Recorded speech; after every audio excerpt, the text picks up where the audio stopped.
منتظر ہیں امام زمان بھی، ہم کب گھروں کو چھوڑ کے مقتل سجائیں گے۔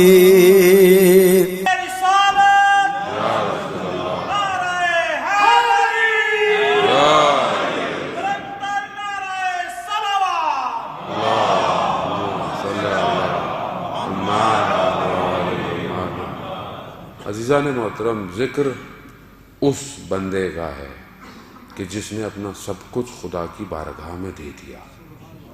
قرآن کی جو آیتوں کی تلاوت کی، آپ جانتے ہیں سورہ فجر کی جو آیات ہیں کہ اے اطمینان پانے والے نفس، میں تجھ سے راضی، تو مجھ سے راضی۔ یعنی ایک تو یہ نا کہ ہم راضی ہوں، ہم تو کبھی بھی راضی نہیں ہوتے اللہ سے، ہمیں تو سب کچھ بھی مل جائے تو بھی ہم راضی نہیں ہیں۔ یہ تو اللہ ہم سے راضی ہو جائے، اور ہم اپنی پوری کوشش کرتے ہیں زندگی میں کہ خدا راضی ہو جائے، بس ہمارے اعمال نہیں ہیں ویسے، لیکن میں اپنی بات کر رہا ہوں، خدا نخواستہ آپ کو نہیں کہہ رہا کہ اعمال میرے ویسے نہیں ہیں، لیکن میں چاہتا ہوں کہ خدا مجھ سے راضی ہو جائے، لیکن میں اپنی زندگی میں خدا سے راضی نہیں ہوں۔ جبکہ میں قرآن کی آیتیں پڑھتا ہوں، اس امام کو ہی مانتا ہوں کہ جس کے لیے پروردگار راضیتم مرضیہ، تو ہم سے راضی، ہم تجھ سے راضی۔ یعنی اس حد تک، اس مقام تک بندہ آ جائے کہ پروردگار خود یہ کہے کہ میں تجھ سے راضی۔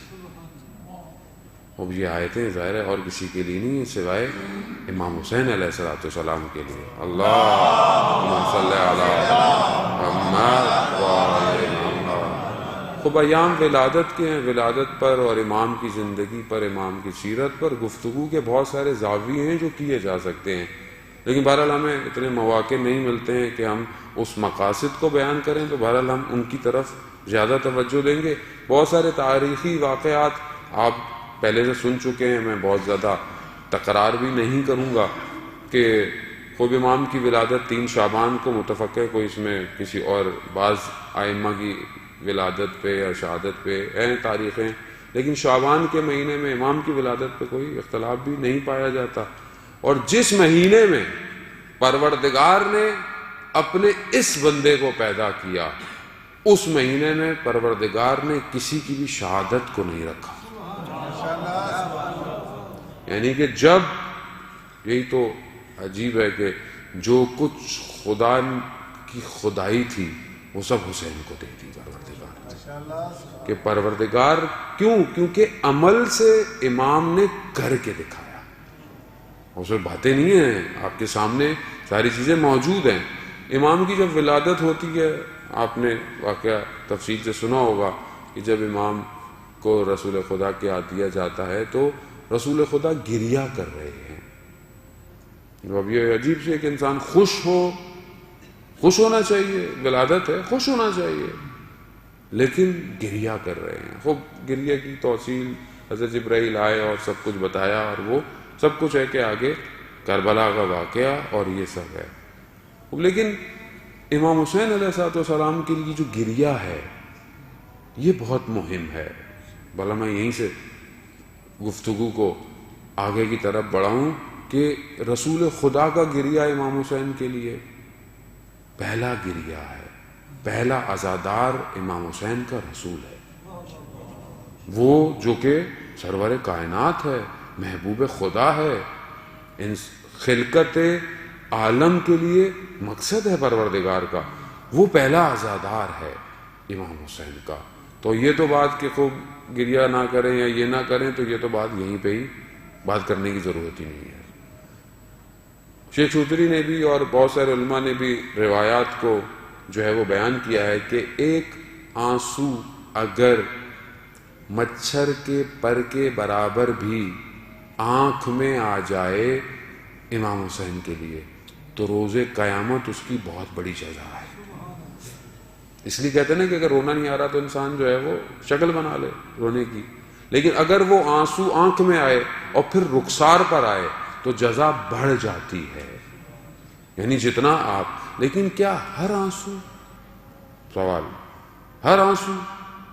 نہیں عزیزان محترم، وہ آنسو کہ جو یہ گریا کرتے وقت سوچے کہ امام حسین کتنے بڑے عابد تھے، میں کیا ہوں، امام حسین کتنے بڑے صابر تھے، میں کتنا صبر کرتا ہوں، امام حسین کتنے بڑے نمازی تھے، میں کتنی نماز پڑھتا ہوں، امام حسین نے سجدے میں خدا کی بارگاہ میں سب کچھ دے دیا، میں کیا دے رہا ہوں۔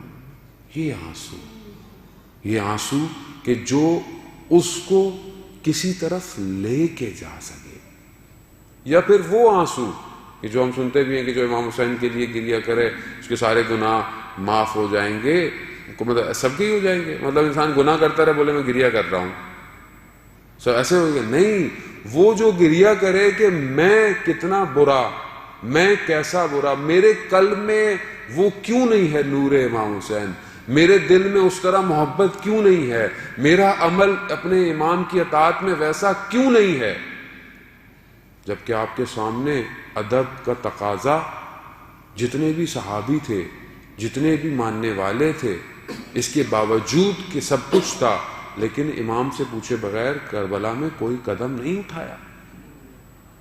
ہم اپنے امام کو راضی کر رہے ہیں، ہم جو کچھ کرتے ہیں روز، کیا ہم یہ سمجھتے ہیں کہ ہمارا امام ہم سے راضی ہے، ہمارا امام یہ ہمیں اجازت دے رہا ہے ہم یہ کام کر رہے ہیں؟ تو عزیزانا پھر آپ گریا کرتے رہیں جتنا گریا کرنا ہے، پھر یہ گریا گناہوں کو نہیں دھوئے گا، یہ پھر سیئات کو حسنات میں تبدیل نہیں کرے گا۔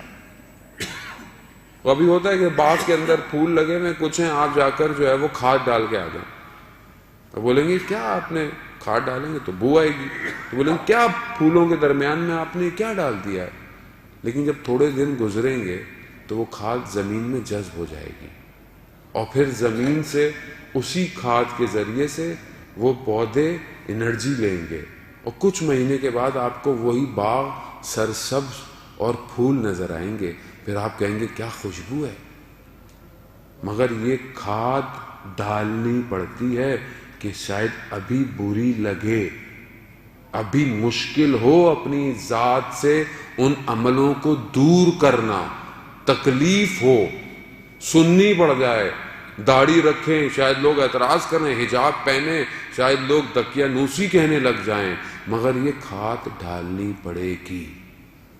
تو جب یہ گل اس دنیا کے اندر ثمر بن کر نکلے گا تو پتہ چلے گا کہ میں نے دنیا میں کیا کیا تھا۔ عزیزان محترم، امام حسین نے وہ کام کیا، سوئی ہوئی انسانیت کو جگایا ہے۔ اور اگر آپ یہ دیکھیں نا، اگر امام حسین نے کچھ نہیں کیا ہوتا تو ہم آپس میں بیٹھے ہوتے اس طرح۔ آج اتنے 100 سال ہونے کے بعد پوری دنیا میں امام حسین علیہ السلام کا ذکر ہوتا ہے، نہ صرف یہاں، اب محرم، سفر، اور اس کے علاوہ بھی ہمارا اپنا بھی کوئی مر جاتا ہے تو ہم مجلس امام حسین کرتے ہیں، اس کی مجلس نہیں کرتے۔ کیوں؟ کیونکہ جانتے ہیں کہ اگر ہمارا مرنے والا امام حسین کے ساتھ محشور ہو گیا تو کامیاب ہے۔ اگر ویسے تو کتنے لوگ دنیا میں مر رہے ہیں، ہر آدمی کیوں چاہتا ہے، خوب جنت کے مختلف مقامات ہیں کہ جہاں پر پروردگار نے چیزیں رکھی ہیں، لیکن اصل رضا یہی ہے کہ انسان اس عالم کے اندر بھی اہل بیت کے ساتھ رہے۔ مگر دنیا جتنے بھی لوگ تھے شب عاشورہ بیٹھے ہوئے تھے، سب دیا، مقام دیا، امام کو نہیں چھوڑتے۔ وہ میں بار بار یہ بات کہتا ہوں، امام کو پہچاننا بہت ضروری ہے، ہمارا امام کہاں ہے۔ پھر ایک اور جمعہ گزر گیا کل، میں پریشان ہوا، میں کتنا پریشان ہوا کل، کون سا ایک قدم میں نے اٹھایا اپنے امام کے لیے کل، یہ پورے ہفتے کوئی کوشش کی۔ عزیزان محترم، یہاں پر آپ دیکھیں کہ اگر ہم کربلا یا امام حسین کی طرف متوجہ ہیں تو ہم ذمہ داری کی طرف متوجہ ہوں کہ ہماری ذمہ داری کیا بنتی ہے۔ خوب آپ اس لیے نہیں آئیں اور ثواب کمائیں اور چلے جائیں، خوب ثواب آپ ویسے لے لیں، سبحان اللہ بولتے رہیں، درخت میں آپ کے، جنت میں آپ کے درخت لگتے رہیں گے، مگر جنت میں جائیں گے تو درخت کے نیچے بیٹھیں گے نا۔ جب جنت میں جائیں گے نہیں تو کہاں سے درختوں کا کیا کریں گے آپ؟ خوب جنت کس کی ہے؟ حسین یہ سید الشباب اہل الجنہ ہے بھائی، وہ راضی ہوں گے تو آپ کو آنے دیں گے. مگر جب انسان کسی کے دروازے پہ جاتا ہے، بہرحال یہاں پر ایک آپ کی سماعتوں کی نظر، ایک فضائل کی حدیث، کہ جب انسان کسی گھر جاتا ہے تو کیا کرتا ہے؟ میزبان کو آواز دیتا ہے. آپ مہمان ہیں، آپ میزبان کو کیا کرتے ہیں؟ آواز دیتے ہیں، بلاتے ہیں.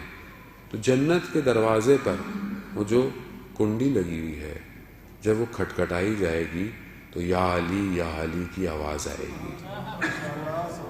تو یہاں سے پتہ چلے گا کہ میزبان کون ہے جنت کا. تو یہ تبھی ہوگا کہ جب اس دنیا میں آپ ان سے بنا کے رکھیں گے. خود دنیا کا قانون ہے کہ جس سے آپ کی پی آر ہوتی ہے وہی آپ کو کہیں فائدہ دیتا ہے. دنیا میں آپ کوشش کرتے ہیں کسی سی او سے، کسی کمپنی سے، کسی مینیجر سے، کسی وزیر سے، کسی گورنمنٹ آفیسر سے آپ کیا کرتے ہیں؟ تعلقات بنا کے رکھتے ہیں. کیوں رکھتے ہیں؟ کہ کام آئے گا، کل کو کہیں نہ کہیں کام آئے گا. ہمارے پاکستان میں تو جس کی تعلقات ہوں وہی سب کچھ ہوتا ہے، کیونکہ ہمارے یہاں تو کچھ بھی ہو سکتا ہے. لیکن اس دنیا میں تعلقات وہاں پہ ایسے نہیں ہوں گے کہ میں آپ کا رشتہ دار تھا، میں فلانا تھا. وہاں عمل کے ترازو پہ تولا جائے گا کہ کون کتنا بڑا شیعہ تھا.